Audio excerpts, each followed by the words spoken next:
Dining টেবিলটাকে আজকে একটু colourful ভাবে সাজিয়ে নিলাম। বাসা যেহেতু মেহমান আসবে, নিজের হাতে কিছু বানিয়ে পড়ার আনন্দটাই অন্যরকম। হ্যালো এভরিওয়ান, আসসালামু আলাইকুম।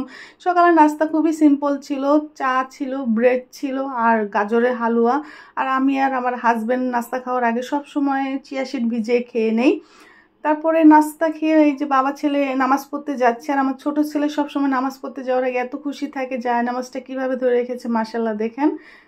ওদেরকে বিদায় দিয়ে এখন আমি রান্না বান্নার প্রিপারেশন নিচ্ছি। এখানে গরু গোশত রান্না করব, সব কেটে বেছে নিয়েছি। তো করলা ভাজি অলরেডি আমি বসিয়ে দিয়েছি। তো আজকে আমি কুরবানি গরু গোশত ফার্স্ট টাইম বাসায় রান্না করব।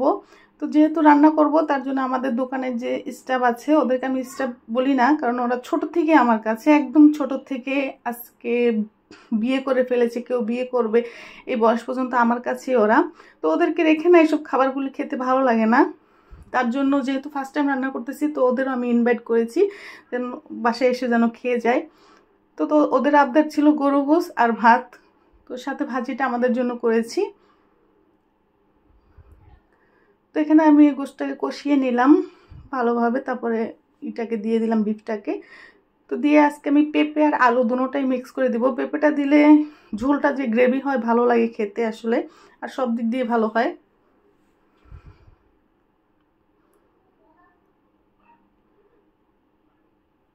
আমার কষানো হয়ে গিয়েছে, এর মধ্যে আমি পেঁপে আর আলু দিয়ে দিয়েছি।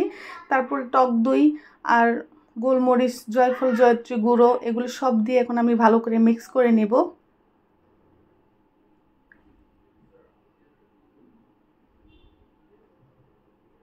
ভালোভাবে কষিয়ে নিয়েছি, এখন ঝোল দিয়ে দিব, পরিমাণ মতো পানিও দিয়ে দিয়েছি।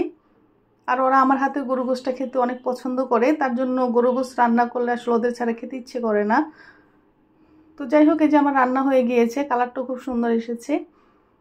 তো যে এখন আমি করে নিচ্ছি, টেবিল সাজিয়ে ফেলেছি আজকে কালারফুলভাবে। এই মেলামাইনের কালারফুল যে প্লেট বাটিগুলো আমার কাছে এত ভালো লাগে। তো কিনতে কিনতে আমি একটা সেটই করে ফেলেছি, ডিনার সেটের মতো। তো খুবই ভালো লাগে এটি টেবিলে সার্ভ করলে, কালারফুল হয়। তো ভাত ছিল, এই যে গরু গোশত, করলা ভাজি, সালাদ তো থাকবেই, তারপরে লেবু আর ননাসের বাসার থেকে পুঁই শাকের বড়া, শুটকির তরকারি কী কী জানি এসেছিলো। তো হাজব্যান্ড ওগুলো প্লেটে সাজিয়ে নিয়েছে। তারপরে যে আমিও রেডি হয়ে গেলাম, আমিও কালারফুল ড্রেস পরেছি। সেদিন যে বাটিক ড্রেসগুলো বানিয়েছি ওটার থেকে এই ড্রেসটা আমার কাছে ভালো লেগেছে, তো এটাই পরে নিলাম।